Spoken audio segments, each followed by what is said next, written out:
tsy ny andrela fa dia niaona ary nijery ny fanapahan-kevitra azo raisina ao anatin'ny tranga tahaka izao ny tompona andraikitry ny filaminana, ny tompona andraikitry ny fahasalamana ary ihany koa ny fampianarana izay niaran'ny salankaroka ny azo atao rehetra ao anatin'ity tranga ity.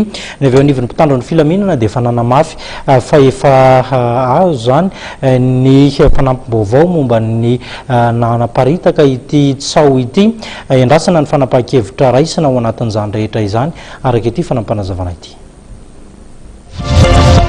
Ny voromaika androany tompona andraikitry ny filaminana sy ny tompona andraikitry ny fahasalamana ary ny tompona andraikitry ny fampianarana eto Antananarivo renivohitra.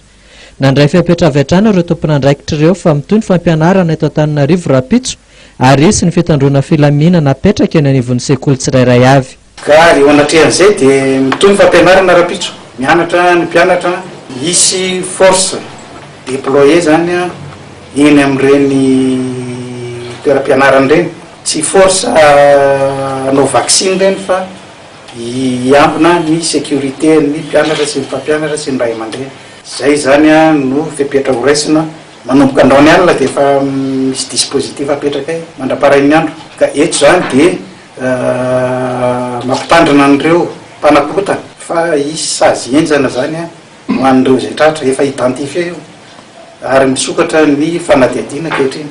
Efa fantatra ny olona manao teza fampiroroana itirany voalazan'ny préfet de police eto Antananarivo androany ary efa andalana ny fanadihadiana. Miantso ny olona tony ireo mpitandro filaminana amin'izao toetra raha misy eto an-drenivohitra izao.